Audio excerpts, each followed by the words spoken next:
Snatching पे जो ये लॉ लाए हैं, और पनिशमेंट भी थोड़ी रिगोरस है उसकी, कि जो चलते फिरते लोगों का अब वो ना तो डकैती हुई और चोरी से थोड़ा ज़्यादा हो गया। ह्यूमन बीइंग में मेल और फीमेल रिकग्नाइज़ करते थे, हम ट्रांसजेंडर रिकग्नाइज़ कर रहे हैं। हम बच्चे को कई बार ऐसा डिफ़ाइन करते थे, कहीं पर 10 साल के बच्चे की गवाही ले लेंगे, कहीं 12 साल का बच्चा। तो इन्होंने एक यूनिफॉर्म एज जो इंटरनेशनली है 18 ईयर्स वो कर दी है। अभी हमने एक नई पनिशमेंट ऐड करी, वो एक अच्छा स्टेप है, और वो पनिशमेंट है कम्युनिटी सर्विस। तो उसमें आप इंसान को कहोगे कि कम्युनिटी को सर्व करो, और बजाय, क्योंकि हमारी आपको सबको पता है जेलें ऑलरेडी ओवरफुल है, केसेस की पेंडेंसी अननेसेसरी बहुत ज़्यादा है, एक्सेसिव स्पीड पे चला रहे हो या फिर ड्रंकन होकर चला रहे हो, और इन्हीं तीनों चीज़ों में आप हिट एंड रन करते हो। तो इसको बहुत सीरियसली लिया गया नए लॉ में। हैंड कफिंग का फिर से यूज़ कर अलाउ कर दिया है, ये पॉइंट एक इम्पॉर्टेंट है। और गैंग रेप की पनिशमेंट डेथ पेनल्टी करती है। आप जजेस को देखिए और स्टूडेंट्स को देखिए, और इवन पुलिस वालों को भी देखिए, बहुत सारे पुराने केसेस भी चलते रहेंगे। तो बहुत मुश्किल तो है कि वो दिखाने के लिए, तो ये कि ऐसा जब बिल्कुल बदला हुआ दिखेगा तो लोगों को लगेगा बहुत काम करा है, वो एक्चुअली काम नहीं करा है, वो एम्बिग्युइटी बढ़ा दी है, जो शफलिंग करी है। नमस्कार दोस्तों, मैं नरेंद्र धवन। अगर इस देश के अंदर आजकल कोई चर्चा का विषय है और तो वो है कि जो भारत के अंदर नए कानूनों का प्रावधान लागू 1 जुलाई से किया गया है, उसे लेकर हर गली मोहल्ले नुक्कड़ कहीं पर अगर चर्चा है तो इन्हीं कानूनों की। और ये आजकल ना केवल वकीलों के लिए भी बल्कि आम जनता के लिए भी, स्टूडेंट्स के लिए भी, सबके लिए असमंजस की स्थिति बनी हुई है कि आखिर इन कानूनों में नया क्या है, पुराने कानूनों को क्यों रिप्लेस किया जा रहा है, क्या ज़रूरत थी। आखिर इन्हीं तमाम सवालों के जवाबों के लिए आज मैं आपको मिलवाने जा रहा हूँ लॉ की विशेषज्ञ, अगर कहूँ तो सिंपल भाषा में कहूँ तो कानून पढ़ाने वाले एक अध्यापक से। तो इन्हीं तमाम सवालों के जवाबों के लिए आज हमारे साथ मौजूद हैं प्रोफेसर डॉक्टर नुज़हत परवीन खान जी। मैं आपको बताना चाहूँगा कि अभी मौजूदा में डॉक्टर साहिबा औरंगाबाद यूनिवर्सिटी की वाइस चांसलर हैं और former dean of Jamia university. तो चलिए आज तमाम इन्हीं सवालों को लेकर मैं आपको मिलवाता हूँ नुज़हत परवीन खान जी से। मैडम, सबसे पहले तो आपका बहुत बहुत स्वागत है। शुक्रिया। मैडम, 1 जुलाई से जैसा कि हम सभी जानते हैं कि जो नए कानून आए हैं, इनको लेकर अभी बहुत असमंजस की स्थिति है, लोगों के अंदर कन्फ्यूज़न है कि आखिर इन कानूनों के बारे में ना तो अभी लॉ फ्रेटर्निटी के लोगों को पता है, ना ही अभी आम जनता को भी इसके बारे में पूरा नॉलेज है। तो हम चाहेंगे कि इसको थोड़ा विस्तृत रूप से एक आसान भाषा में लोगों को समझाने के लिए, आपके ओपिनियंस के लिए हम आपके साथ आए हैं। तो प्लीज़ आप हमें बताएंगे कि ये नए कानूनों के ऊपर आपकी क्या राय है। जी, तो जैसा कि आपने अभी कहा, 1 जुलाई से ये इम्प्लीमेंट हो गए, और इनको लाया गया था पिछले साल, दैट इज़ 2023 में। अगस्त में पहल शुरू हुई, इसके ऊपर चर्चा हुई पार्लियामेंट में, और बिल आया एक तीनों लॉज को लेके। जो पहले हमारे आईपीसी था वो अब भारतीय न्याय संहिता, और जो सीआरपीसी था प्रोसीजरल लॉ, भारतीय सुरक्षा संहिता। तीसरा जो हमारा एविडेंस लॉ था, गवाहियों के लिए जो लॉ होता है, इंडियन एविडेंस एक्ट, उसकी जगह भारतीय साक्ष्य अधिनियम।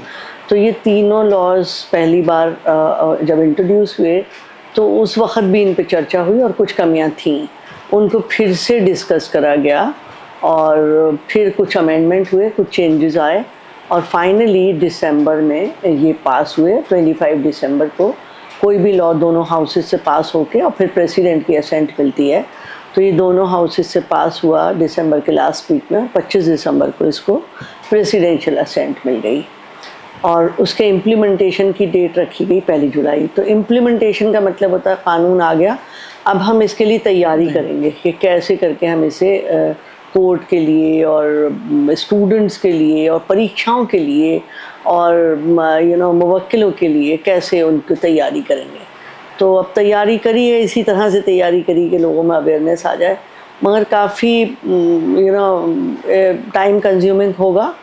और जैसा कि मैं समझती हूँ, मैं क्रिमिनल लॉ की टीचर हूँ, तो पहला जो लॉ है इंडियन पेनल कोड, जो हमारा लॉ भारतीय न्याय संहिता आप उसे बोलेंगे। मैं पहले जानना चाहूँगा कि आपको क्या लगता है कि ये कानूनों की रियली में अभी वाकई में इनकी ज़रूरत थी अभी? नहीं, ऐसा कुछ नहीं है। इंडियन पीनल कोड जो 1860 का था वो बिल्कुल बढ़िया चल रहा था। कुछ कुछ बीच में चीज़ें आती हैं जिससे अमेंडमेंट करा जाता है। कुछ छोटा छोटा चेंज के लिए लॉ में प्रोसीजर होता है अमेंडमेंट का, और वो अमेंडमेंट हो जाते हैं टाइम टू टाइम। जब हम ओवरहॉलिंग करें, जब हम बिल्कुल रिप्लेस करें, तो कोई बहुत बड़ी ज़रूरत होना चाहिए, बहुत बड़ा ना ही तो ज़रूरत थी और ना ही आपको कुछ दिखेगा। जो बहुत कोशिश करी गई है कि एक हिंदी में करने की कोशिश करी गई है कि हिंदी में, तो हिंदी में पहले भी था। फॉर्चुनेटली जो हमारे पार्लियामेंट का बेयर एक्ट होता है वो हिंदी में वो भी था।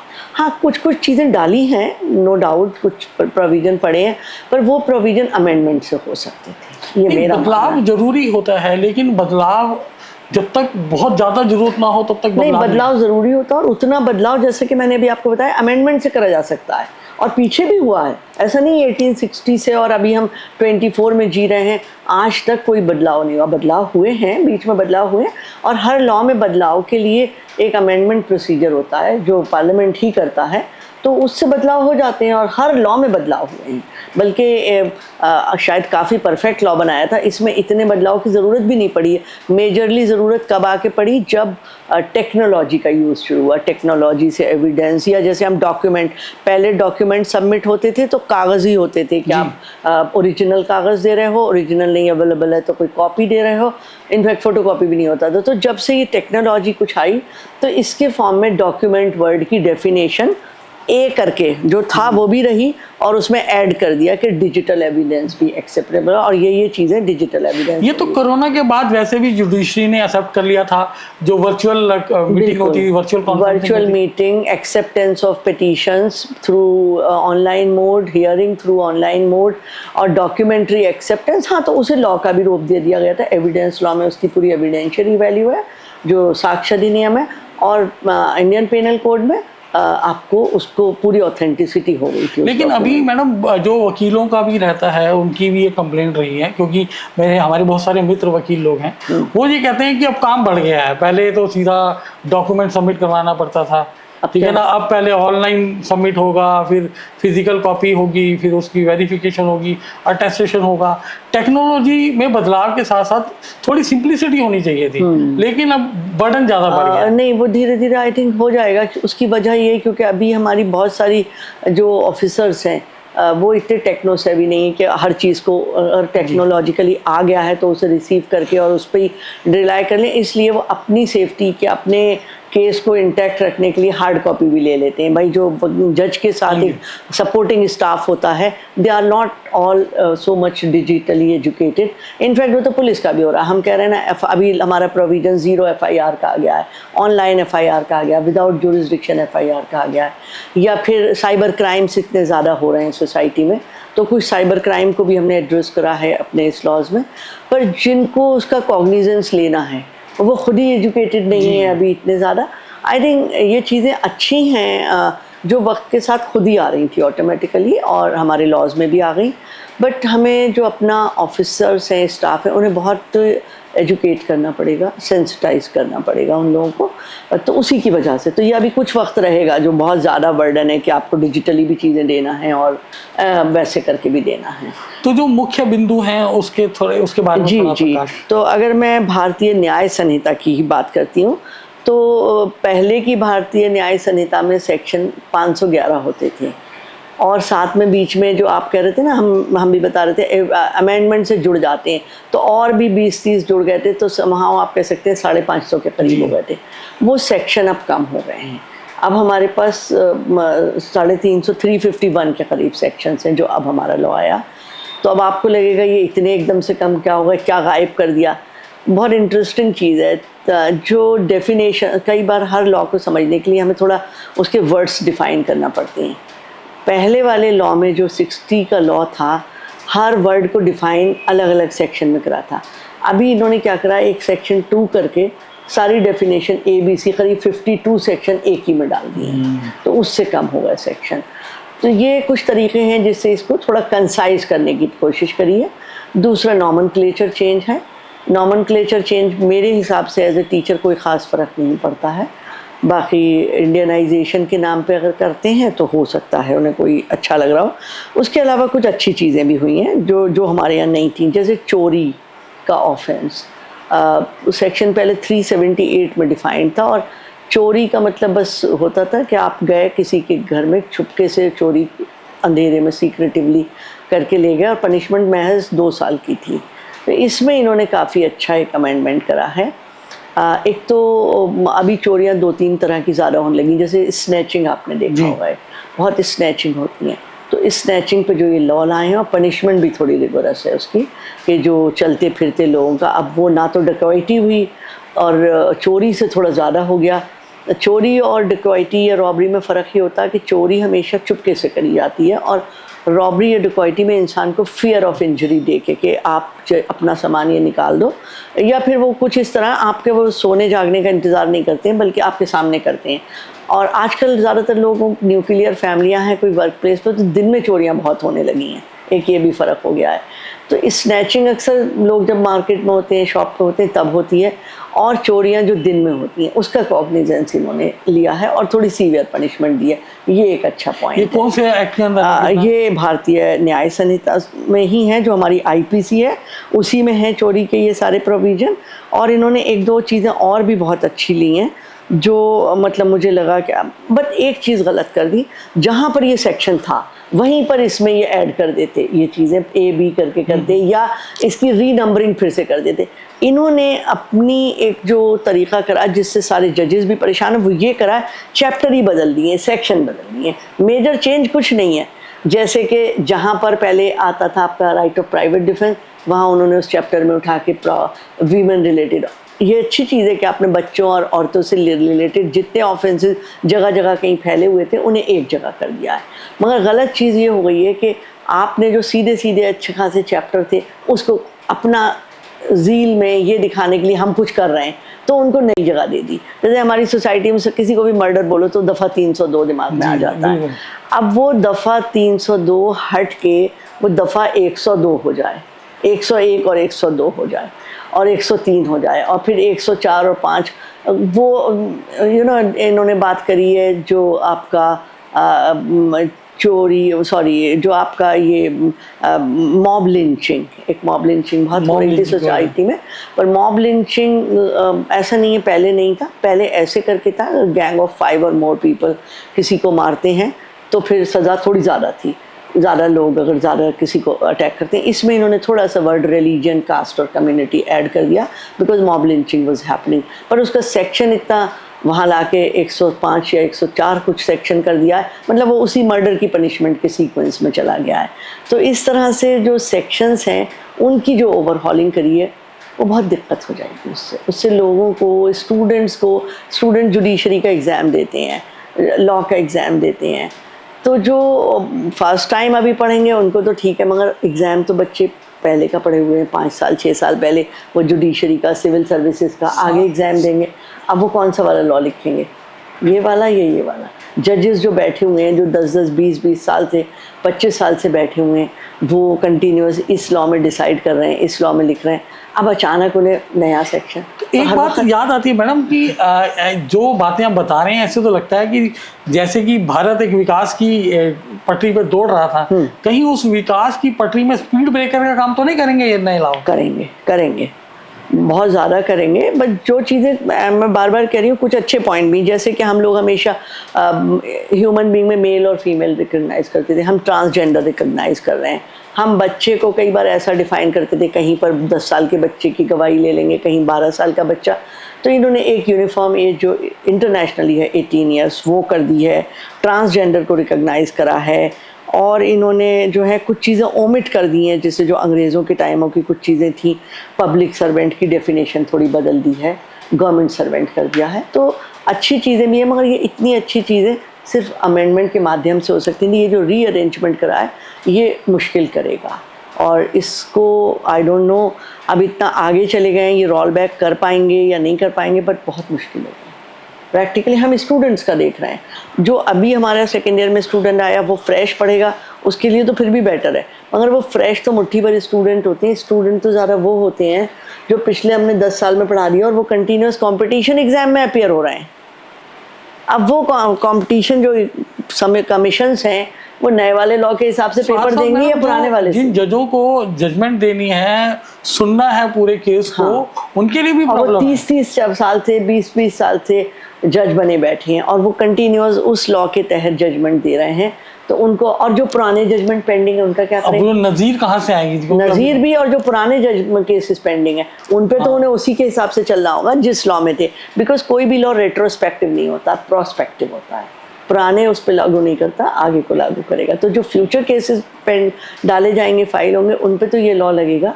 पुराने केसेस पे तो जजेस का दिमाग कितना पजल होगा। अभी जो केस फाइल हुआ उसे हमें इस लॉ में चलना है लेके, अपना जो भी ऑर्डर लिखना है, और हर दिन 10-20 पुराने केसेस भी, आप जानते हो कि कोर्ट में तो पुराने ही केसेस चल रहे हैं, तो it's a very difficult task for the जजेस ऑल्सो। मैडम, अगर एक बात करें हम सिंपली आसान भाषा के अंदर, आप मैं एक बार पनिशमेंट्स में बताना चाहूँगी। हाँ, पनिशमेंट जो है हमारे यहाँ अभी जो प्रेजेंटली पनिशमेंट होती है तो इम्प्रिजनमेंट, जो कि सिंपल भी हो सकती है 6 महीने की या 1 साल की या 2-3 साल की। उसके बाद आती है लाइफ इम्प्रिजनमेंट, जो कि पहले अक्सर 14 साल 10 साल ऐसे मिलती थी, और उसके बाद आती है डेथ पेनल्टी। तो ये, और फिर फाइन एक्सेट्रा, फाइन या फॉरफीचर ऑफ प्रॉपर्टी। तो पनिशमेंट में थोड़ा सा, एक पहले ज़माने में जब आईपीसी ओरिजिनली था और जब तक हम आज़ाद नहीं हुए थे, एक और सज़ा थी जिसे हम काला पानी कहते थे, transportation of life, Andaman Nicobar भेज देते थे। तो वो तो जब हमारा कॉन्स्टिट्यूशन आया, हम आज़ाद हुए, उसे हमने डिलीट कर दिया था। तो हमारे पास 5 सज़ाएँ बची थी: imprisonment, life imprisonment, death penalty, और fine and forfeiture of property. अभी हमने एक नई पनिशमेंट ऐड करी, वो एक अच्छा स्टेप है, और वो पनिशमेंट है कम्युनिटी सर्विस। तो जो छोटे मोटे ऑफेंसेस होते हैं, पेटी ऑफेंसेस के अंदर, पेटी ऑफेंसेस, हाँ, पेटी ऑफेंसेस और कुछ स्पेसिफाई भी करे हैं, तो उसमें आप इंसान को कहोगे कि कम्युनिटी को सर्व करो, और बजाय, क्योंकि हमारी, आपको सबको पता है, जेलें ऑलरेडी ओवरफुल है, केसेस की पेंडेंसी अननेसेसरी बहुत ज़्यादा है, तो उस सब को भी अवॉइड करने के लिए और मौका देने के लिए इंसान को कम्युनिटी सर्विस करा। जैसे कि चोरी की अभी हम बात कर रहे थे, कहीं तो सज़ा बढ़ाई है, लेकिन अगर 5,000 रुपये तक की किसी ने चोरी करी है और वो कबूल भी लेता है और वो पैसा वापस भी कर देता है, तो वहाँ पर उसको कम्युनिटी सर्विस पनिशमेंट है। कम्युनिटी पनिशमेंट का भी है कि उसको थोड़ा ऑब्जर्व करना पड़ेगा, उसके लिए उनको ऑब्जर्वर रखना पड़ेंगे। काम दे दिया कि कुछ किसानी का काम कर लो, कहीं किसी लंगर में काम कर लो, तो कुछ काम उन्होंने डिसाइड करें जो तो ये एक अच्छा स्टेप है कम्युनिटी सर्विस। कम्युनिटी सर्विस इन्होंने तो अब बनाई है, लेकिन एक्चुअली काफ़ी पहले से ही इसके बारे में जो दूसरी कंट्रीज़ हैं वो बिलीव करती हैं रिस्टोरेटिव जस्टिस। उसमें ये होता है कि आप पनिशमेंट दे के ही क्या पालोगे। अगर कहीं कोई फर्स्ट टाइम ऑफेंडर है, कोई ने गलती से कर दिया है, तो उसे सज़ा देने की जगह उसे सोसाइटी को सर्व करवा लो, तो वो भी ठीक हो जाएगा और कुछ सोसाइटी का भी फ़ायदा हो जाएगा। जैसे माना कोई डॉक्टर कोई ऑफेंस कर देता है, कोई इंजीनियर से कोई गलती हो जाता है ना, कई बार हीट ऑफ पैशन में किसी भी वजह से, तो उनको हम कम्युनिटी को सर्व करवा लें। या तो इसी तरह जो ऑफेंस में एक चेंज आया है, और वो चेंज वैसे जो आना चाहिए था वो आया भी नहीं। बहुत आपने डिबेट सुने होंगे, मैरिटल रेप पे एक इशू चल रहा था कि घर में ही जो, अगर वाइफ की कंसेंट के बगैर अगर हस्बैंड और वाइफ रिलेशन ज़बरदस्ती बनाए जाते हैं तो वो ठीक नहीं है, उस पर एक औरत मैरिटल रेप के लिए जा सकती है। उसे तो इन्होंने कवर नहीं करा क्योंकि अभी वो इंडियन कल्चर के ख़िलाफ़ है, लेकिन एक चीज़ कवर कर ली है कि वो जो सज़ा है वो बढ़ा दी है रेप के केसेस में। और जो पहले कंसेंट की एज, मतलब क्योंकि शादियां हमारे यहाँ कई बार लड़कियों की बहुत छोटे हो जाती थी, वो 15 साल की लड़की को भी मैरिटल रेप नहीं मानते थे। वो अब कहा है कि पहले तो 15 साल पे शादी नहीं होना चाहिए, 18 साल मिनिमम एज होगी, और वो 18 साल कर दी है। तो एक ये अच्छा चेंज है। और गैंग रेप की पनिशमेंट डेथ पेनल्टी कर दी है, जो पहले नहीं थी। उस पर डिबेट चल रही थी कि गैंग रेप अगर होता है, और गैंग रेप भी कई बारी जो ट्रस्टेड लोग होते हैं, जैसे कि एक वीमेन पुलिस स्टेशन गई अपने घर का कोई झगड़े की रिपोर्ट लिखाने, उसे कमज़ोर समझ के पुलिस वालों ने ही उसको, और ये बहुत केसेस हैं इसके ऊपर। या वो हॉस्पिटल में एडमिट है एक वीमेन अपनी किसी परेशानी को लेके, हॉस्पिटल स्टाफ या कस्टोडियंस होते हैं, ये तो इस तरह की अगर है तो उनको डेथ पेनल्टी का प्रोविज़न हो गया। ये एक बहुत पॉजिटिव स्टेप है। तो और उसके अलावा मॉब लिंचिंग का मैंने आपको पहले बता ही दिया, मॉब लिंचिंग। फिर एक बहुत अच्छी और चीज़ ऐड हुई है जिसे मैं तारीफ़ करूँगी, डेथ कॉज बाय नेग्लिजेंस। तो डेथ होती है एक पर्पजली आप करें तो उसके लिए तो हमारे यहाँ थी आइदर लाइफ इम्प्रिजनमेंट और डेथ पेनल्टी। हाँ, और रेयरेस्ट ऑफ रेयर केसेस में जैसे पूरे फैमिली को ख़त्म कर दिया तो डेथ पेनल्टी थी, या फिर कोई बूढ़े लोगों को, बच्चे लोगों को जो सपोर्ट, जिनको डिफेंसलेस हैं, आप गए और मार दिया। तो अभी जो है वो, और ये जो नेग्लिजेंस था, अक्सर रैश ड्राइविंग कर रहा है कोई इंसान, गलत साइड में चला दिया या स्पीड जो प्रेस्क्राइब्ड है उससे ज़्यादा कर दिया, तो उसको इसके ऊपर इन्होंने थोड़ी सी पनिशमेंट अपनी हिट एंड रन केसेस में डेथ कॉज बाय नेग्लिजेंस को इंक्रीज़ करी है पनिशमेंट, 2 ईयर से उसको 5 ईयर कर दिया है। सेक्शन 304A था डेथ कॉज बाय नेग्लिजेंस, वो अब एक तो सेक्शन 106 हो गया है भारतीय न्याय संहिता का, और पनिशमेंट पहले सिर्फ 2 साल की थी। तो वो कहते थे कि डेथ तो वहाँ भी हुई जो आपने कॉजिंग डेथ अंडर मर्डर वाला, तो वहाँ तो लाइफ इम्प्रिजनमेंट है मिनिमम पनिशमेंट। और अगर किसी ने hit and run just because negligence, और नेग्लिजेंस को ये मानते हैं कि आपका, क्योंकि किसी भी क्राइम के लिए खाली एक्ट ज़रूरी नहीं होता, गिल्टी इंटेंशन, क्योंकि जब आप करते हो ऐसा कुछ तो किस तरह करते हो, या तो आप रॉन्ग साइड में चला रहे हो या आप ओवर स्पीडिंग में चला रहे हो, तो it means it's your guilty intention. तो आप इतना इनोसेंट नहीं हो, इनोसेंटली आपसे हिट एंड रन हो गया कोई, या आप ड्रंकन होके चला रहे हो, तो ये तीनों चीज़ें सज़ा की मातहत हैं। चाहे आप रॉन्ग साइड चला रहे हो, विदाउट एक्सेसिव स्पीड पे चला रहे हो, या फिर ड्रंकन होके चला रहे हो, और इन्हीं तीनों चीज़ों में आप हिट एंड रन करते हो।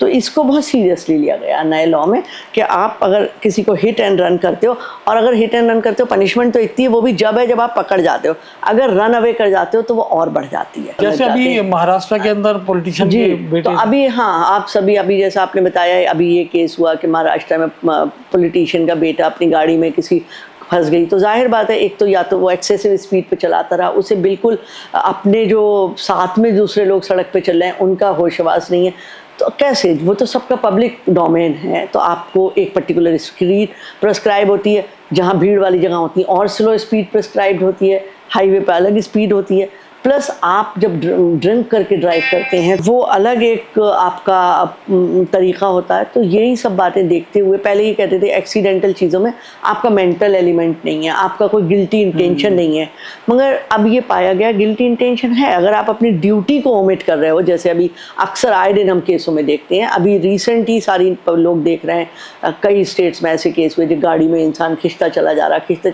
तो ऐसा नॉर्मल आदमी तो नहीं कर सकता जो ड्राइव कर रहा होगा।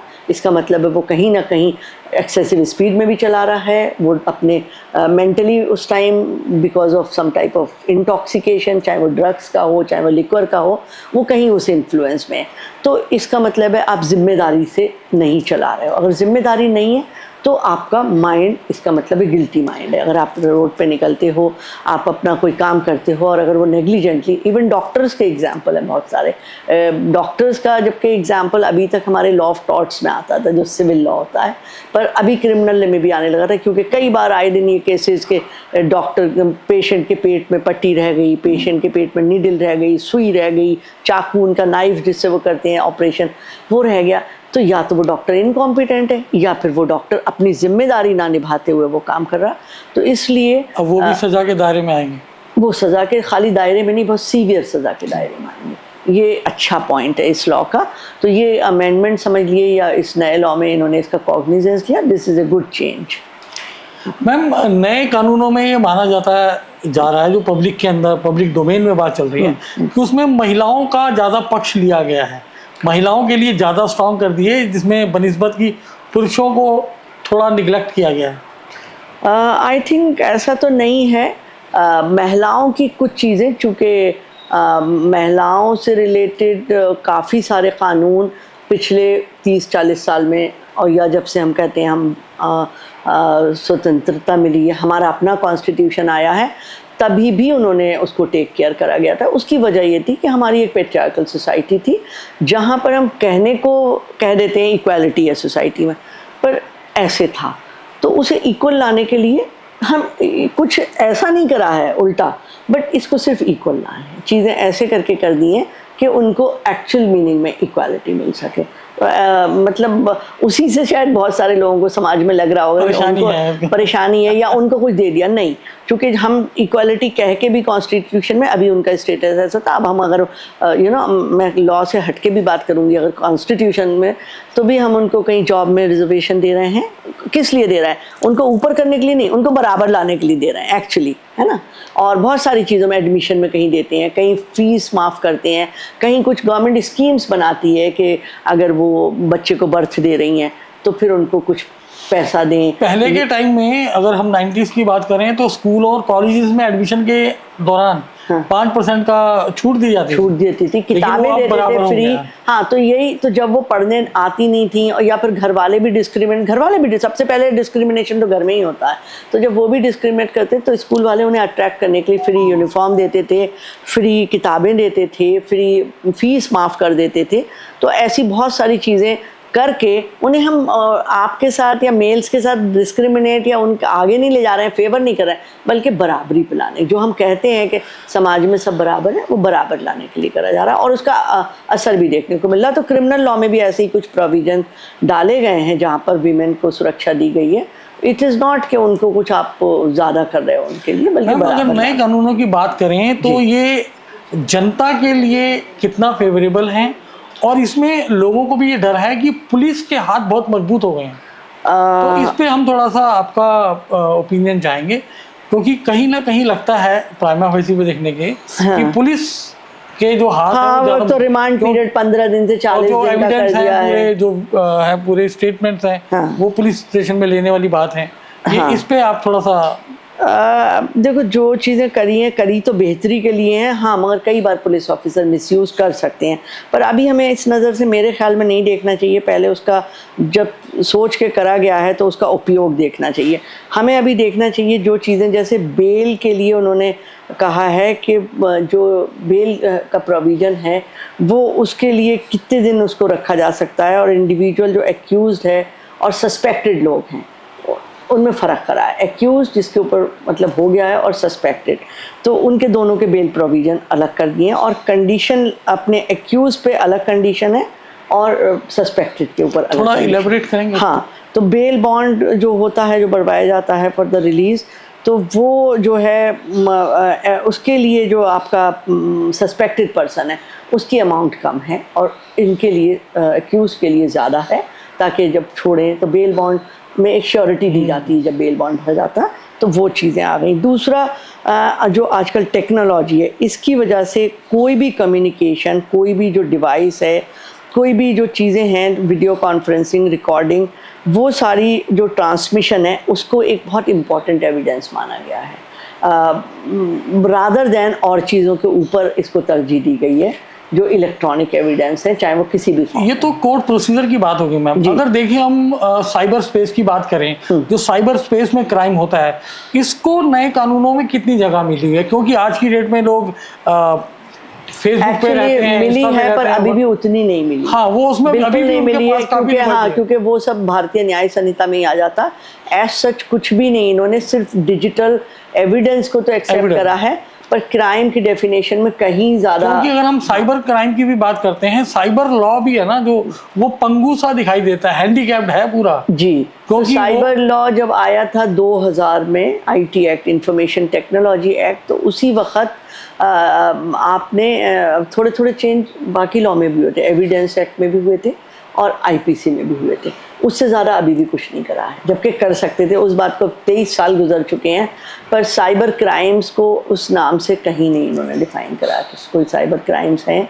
बट साइबर टेक्नोलॉजी से हुए क्राइम में कोई जो डिवाइस यूज हुई है उसे एविडेंस के तौर पे एक्सेप्ट कर रहे हैं, पर एज सच क्राइम के नॉमेनक्लेचर बिल्कुल नहीं। एक चीज़ और मैम, जैसे कि क्राइम को रिपोर्ट करने का टाइम जो बताया गया है, जैसे कि 72 घंटे का है, उसके ऊपर थोड़ा सा मेट्रोपॉलिटन मजिस्ट्रेट जो है, एक इन्होंने उसको रिमूव कर दिया है। ये वर्ड जो पहले मेट्रोपॉलिटन सिटीज में होता था, हाँ, वो चेंज कर दिया है। हैंड कफिंग का फिर से यूज़ कर अलाउ कर दिया है। ये पॉइंट एक इम्पॉर्टेंट है, क्योंकि पहले काफ़ी जजमेंट आए जिसमें उन्होंने कहा handcuffing is the violation of fundamental right, right to equality, fundamental right, तो अभी फिर से उनको दे दिया है। However, वो कहते हैं it is limited to habitual offender. उन्होंने लिखा है कि हैंड कफिंग का यूज़ अलाउ करा है, which seems to be a little inhuman, क्योंकि अभी तो हमने उससे छुटकारा पाया था, पर थोड़ा उसे जस्टिफाई ये करा है कि हैबिचुअल क्राइम या फिर जो ऑफेंडर बड़े क्राइम्स करते हैं, छोटे क्राइम करने वाले ऑफेंडर्स के लिए नहीं है। इमूवेबल प्रॉपर्टी को अटैच करने की बहुत पावर बढ़ा दी है, जो पहले नहीं थी, जो बुलडोजर कल्चर है जी। और वैसे भी किसी की प्रॉपर्टी को जैसे ही क्राइम करा तो उसकी प्रॉपर्टी अटैच कर लो, कुर्की, हाँ। और इमूवेबल प्रॉपर्टी, पहले मूवेबल प्रॉपर्टी होती थी, इमूवेबल बिल्कुल लास्ट रिसॉर्ट होता था अगर वो इंसान कोई और तरह से नहीं। तो मैम अगर हम प्राइमा फेसी पे देखें तो इसका मिसयूज होने का चांसेस ज़्यादा लगते हैं।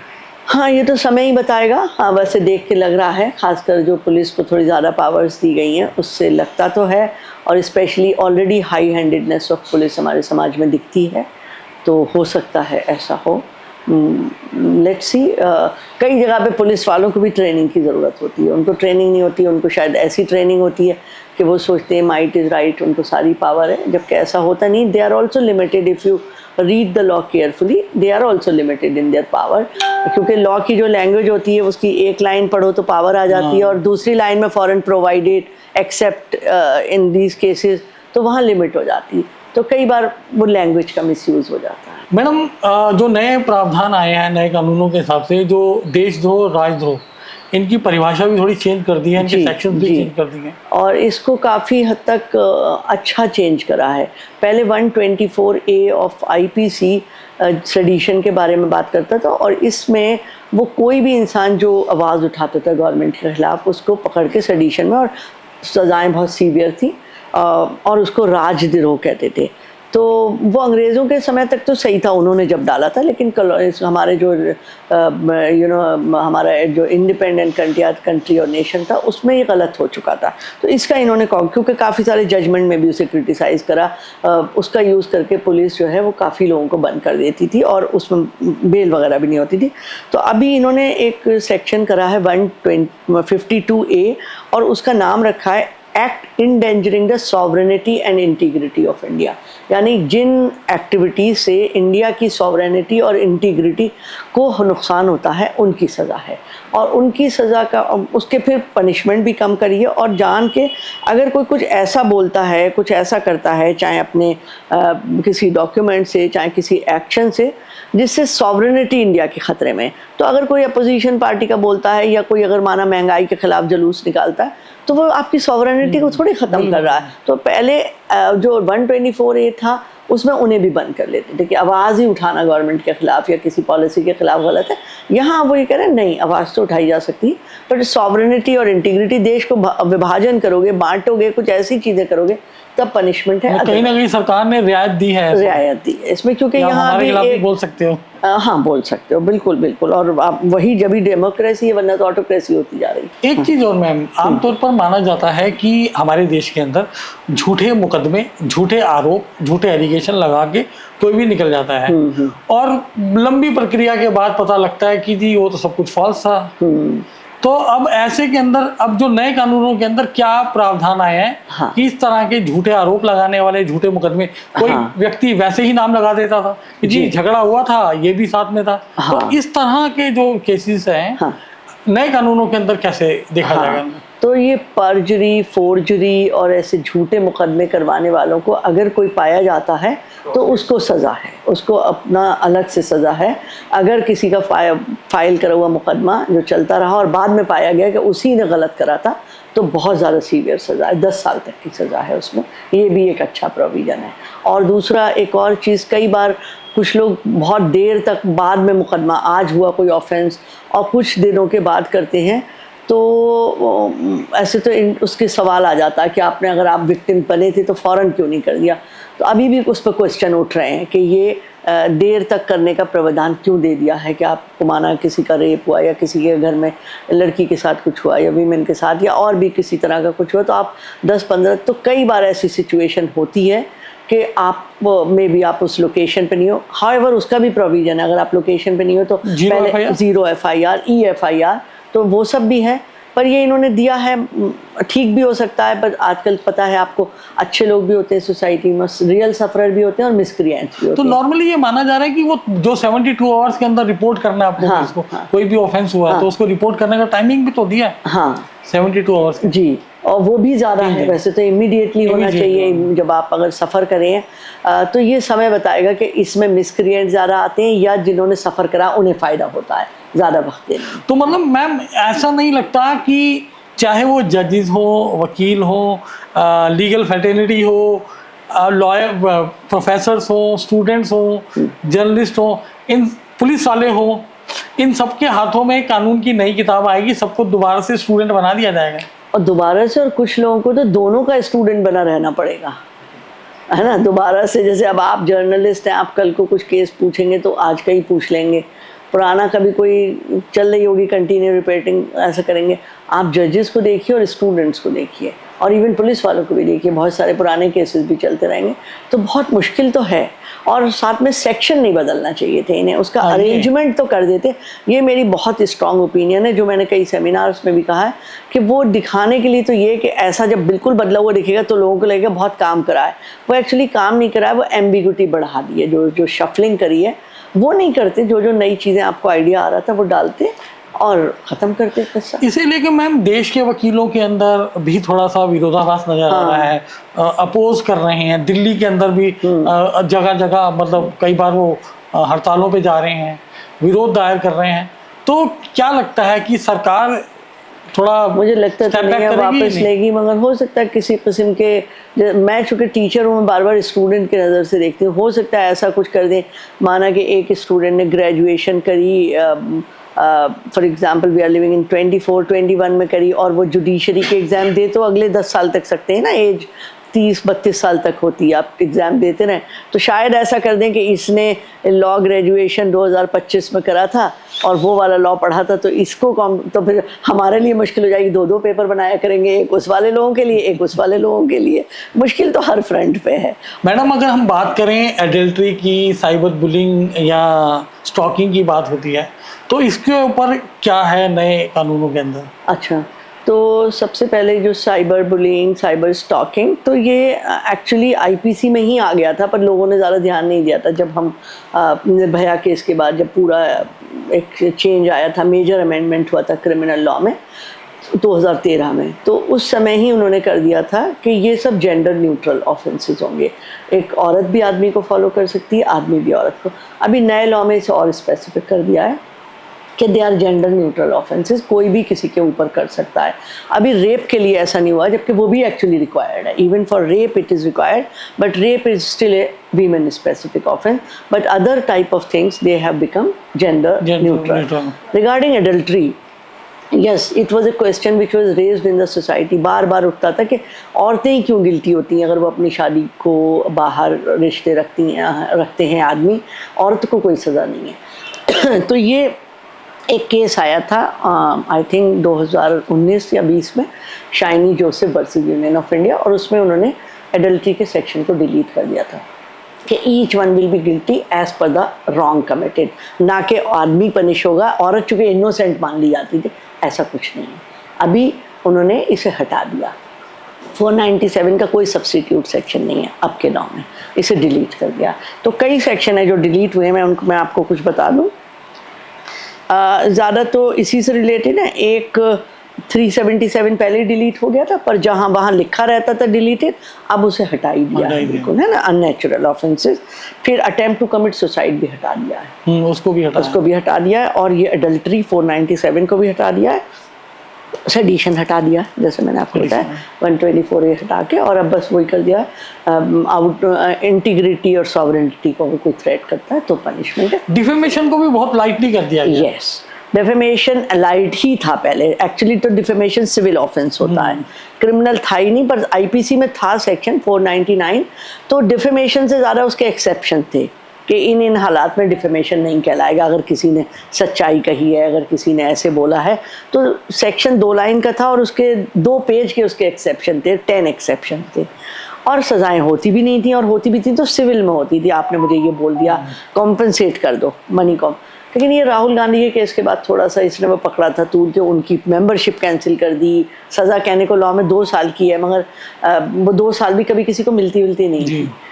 इन्होंने अब उसे बिल्कुल ख़त्म करके सिर्फ कम्युनिटी सर्विस, जो कम्युनिटी पनिशमेंट मैंने अभी आपको बताया, तो यानी कि कम्युनिटी पनिशमेंट बहुत लाइट ऑफेंसेस के लिए होती, तो that way you can say it has been taken very lightly. Madam एक चीज़ और, एक सवाल जो रहेगा पूरा इससे हटके, कि जैसा कि हमने आमतौर पर देखा है कि जो वीआईपी होते हैं उनके लिए कोर्ट के दरवाजे रातों रात खुल जाते हैं, अगले दिन ही उनका मैटर लिस्टिंग भी हो जाता है, रात में भी सुन लिया जाता है और सुन भी लिया जाता है, और जबकि आम आदमी को सालों साल इंतज़ार करना पड़ता है। एक तो इस पे मैं चाहूँगा आपका ओपिनियन। नंबर 2 कि क्या आपको लगता है कि आज की डेट में न्याय पाना बहुत ज़्यादा एक्सपेंसिव हो गया है? देखो ये नंबर फिर 2, बहुत एक लंबा जवाब है इसका, क्योंकि न्याय पाना ही एक्सपेंसिव नहीं, बल्कि न्याय के बारे में जानना ही, कितने लोग जानते हैं क्या मेरे राइट्स हैं। कानून होना देश में एक अलग बात है, कानून एग्जिस्ट करना एक अलग बात है, लेकिन उन कानूनों का इस्तेमाल सिर्फ अमीर ही कर पाते हैं। लॉ इज़ ए लग्जरी, सिर्फ रिच लोग ही उसका यूज़ कर पाते हैं। सिर्फ रिच लोग जो लॉयर्स के माध्यम से जान सकें कि इस लॉ में कैसे जाओ और क्या करो, उसके अलावा कोई भी उसका यूज़ नहीं कर पाता। जबकि हमारे अब आज़ादी के 75-76 कितने साल हो गए, मगर अभी भी आम आदमी की पहुंच से दूर है लॉ। पहले तो उसके लिए जैसे आप कह रहे थे कभी दरवाजे खुले ना खुले, पर उसे समझ ही नहीं है उस लॉ की, और जिस समझाने वाले की उन्हें ज़रूरत है वो बहुत महंगा आएगा और बहुत टाइम ख़राब होगा। दिल्ली सीएम को ही देख लो मैम, इनके लिए तो नई चीज़ें निकल कर आ रही हैं। एक कभी सेशन कोर्ट के अंदर, कभी हाई कोर्ट में, कभी सुप्रीम कोर्ट में, सब मतलब तो है ना, उनके इतने सारे लीगल एडवाइजर हैं। अभी मैं लॉ की प्रोफेसर हूँ, मेरे बराबर में ही माना इंजीनियरिंग का डिपार्टमेंट है, वो भी प्रोफेसर है, सीनियर प्रोफेसर है, डीन है, और मैं प्रोफेसर भी हूँ, मुझे लॉ पता है। अगर अभी कल मेरे ऊपर कुछ आ जाए तो मुझे बहुत मुश्किल लगेगा कोर्ट जाना। मैडम जो सेम सेक्स मैरिज को लेकर जो नए कानून के अंदर कुछ है कि नहीं? कानून के अंदर इसमें तो कुछ नहीं, क्योंकि आईपीसी है। और हावेवर सेम सेक्स जो रिलेशन है वो अप्रूव हो चुके हैं, और इसीलिए 377 हटा भी दिया है, जो अननेचुरल सेक्स कहते थे पहले उसको। लेकिन कोर्ट तो पल्ला झाड़ता है, हाँ, कानून तो इसलिए कोर्ट ने, चूँकि आजकल बहुत सारे कम्युनिटीज़ हो गई हैं, ट्रांसजेंडर्स, LGBTQ एक्सेट्रा एक्सेट्रा, तो और वो साथ अगर रहना चाहें तो उसको तो अप्रूवल मिल चुका है। और वैसे भी कई चीज़ें हो गई जो मैरिज के रिलेशन से थोड़ी अलग हैं, जैसे कि live in relationship. Marriage is a very sacramental type of arrangement और टाइप ऑफ लिविंग टुगेदर। तो कई लोग कहते हैं मैरिज की रिलेशन को आप डाइल्यूट कर रहे हो, which is a very Payas relationship in every religion. But आजकल बहुत सारे लड़के लड़कियां लिव इन में रहते हैं, तो उसे फिर कोर्ट ने इसीलिए अप्रूवल ले दिया, वरना उनके बच्चे लेजिटिमेट होंगे, वीमेन को कोई राइट नहीं मिलेगा। तो वो एक तरह से वो दिया। फिर सेम सेक्स वालों ने कहा कि हम भी साथ in the name of husband and wife रहना चाहते हैं, वो भी अप्रूवल दे दिया। पर उसे शादी वर्ड का दर्जा दे दे, उससे कोर्ट अभी इनकार कर रही। तो उसके लिए फिर हिंदू मैरिज एक्ट्स जो है, मैरिज के लॉज, तो उसमें वीमेन मैन के साथ एक वर्ड भी जोड़ना पड़ेगा ना, ट्रांसजेंडर। तो फिर वो तो पूरा वो लॉ चेंज होंगे। जब तक वो लॉ चेंज हो जाए, अगर ये राइट दे भी दें, तो जहाँ सेरेमनीज होंगी, जहाँ से वो मिलेगा, वो चेंज होना ज़रूरी। तो इसीलिए वो कह रहे हैं वो पार्लियामेंट के डोमेन में आता है, वो पहले लॉज को अपडेट करे और मॉडिफाई करे, चाहे अमेंडमेंट करके या फिर वहाँ भी नए लॉ लाए। तो ये थे हमारे साथ प्रोफेसर डॉक्टर नुज़हत परवीन खान जी, जो लॉ की प्रोफेसर हैं, और हमने जिस तरीके से बेबाकी से नए कानून के बारे में परत दर परत जानने की कोशिश की और अपने सवालों के जवाब भी ढूंढे। उम्मीद करते हैं कि आपको हमारा ये एपिसोड पसंद आया होगा। फिलहाल के लिए इतना ही, शीघ्र मिलते हैं नए एपिसोड के साथ। मैं नरेंद्र धवन, आज के लिए इतना ही। जय हिंद, जय भारत।